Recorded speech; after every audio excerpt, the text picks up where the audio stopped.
traders. Today we're going to talk about two particular types of machines.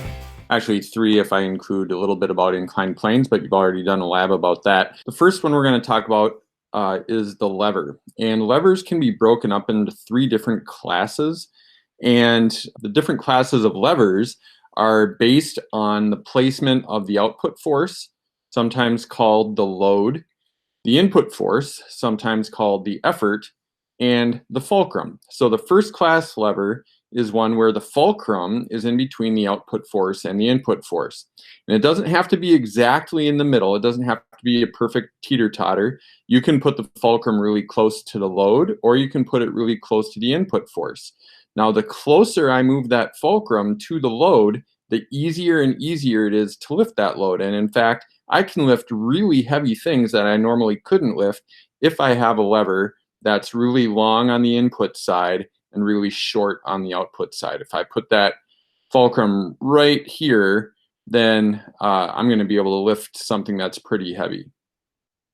All right, the next class of lever is, actually, let me back up. A few examples of first class levers would be the teeter-totter, someone shoveling or lifting up something. So again, here's a guy, he's got a long lever, he's going to try to lift that rock. He puts a little object under it, maybe another rock, and he's going to push down and he's going to lift up here. The other thing I would point out with a first class lever is that you push down to lift an object up. The direction of the effort is the opposite of the direction of the load. A scissors is another example of a first class lever.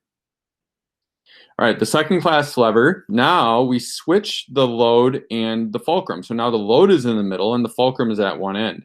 These types of levers always make it easier to lift an object up. So again, I can lift objects that are heavier than what I normally could just lift if I picked them up because of the machine. And sort of the same rule applies. If the fulcrum and the load are closer together, then I'm going to be able to lift even heavier and heavier objects. The mechanical advantage here is always greater than one. And examples here would be a wheelbarrow. The fulcrum is the wheel. The load is what you put in the wheelbarrow. And then you provide an upward effort force. And the direction of the effort and the direction of the movement of the load are the same. So what are you trading off here? You're getting a magnification of your force, but you have to lift it through a greater distance.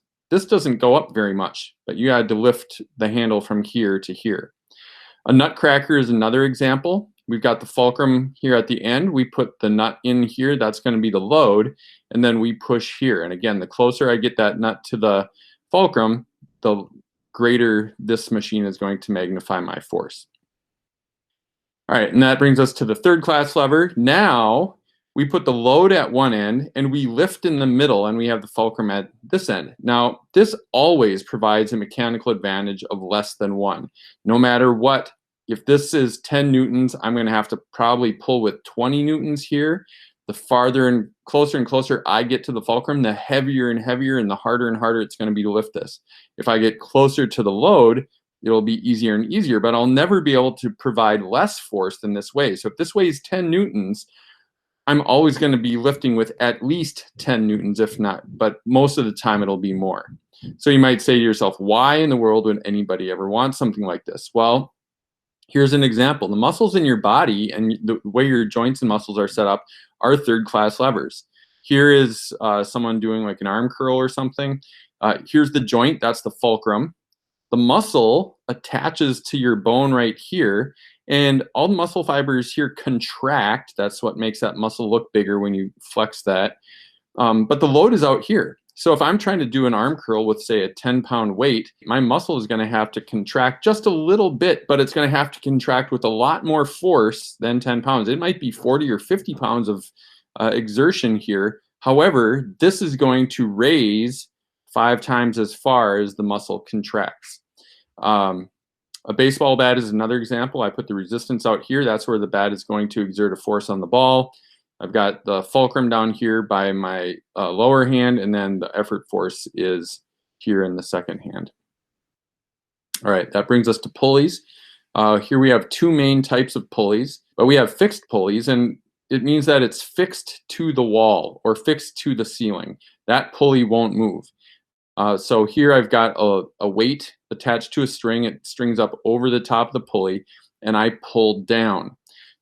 These types of pulleys by themselves always have a mechanical advantage of 1. However much this weighs, that's how much I'm going to have to pull down. So if this weighs 10 newtons, I have to pull down with 10 newtons to get it to move. And so you might say, what's the point of even having that pulley if it's not going to increase my force? And the point is that these types of pulleys change the direction of your pull. And so now you can pull down using your body weight rather than just your muscles. The other kind of pulley we have is something called a movable pulley, and this pulley is actually attached to the load. So you take one string, you attach it to the ceiling or something fixed, you string it through here, and then you pull up. Now, if you look at this, you're going to pull up here, the ceiling is going to pull up here, so it's kind of like you're dividing the weight in half. This always provides you with a mechanical advantage of greater than 1. And the disadvantage is you have to end up pulling twice as much rope to get it to move. So if I want this to move up 1 meter, I'm going to have to pull 2 meters of rope. But it makes things easier. Now, what we'd like to do is put those together. And so here's my single fixed, here's my single movable. Now here's a single fixed and movable together. And depending on how I string these up, I can change my mechanical advantages. And one of the ways that we can know what the mechanical advantage is without even measuring anything is we can count the number of rope segments that support the weight. So here's a rope segment supporting that weight. That's a single fixed pulley. That means it has a mechanical advantage of 1. Here's a single movable. Both of these segments are supporting the weight, so that's a mechanical advantage of 2.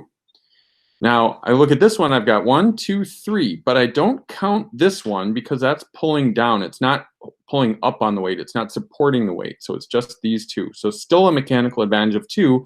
However, I can now use my body weight to help pull down, so that's going to make it feel easier for me.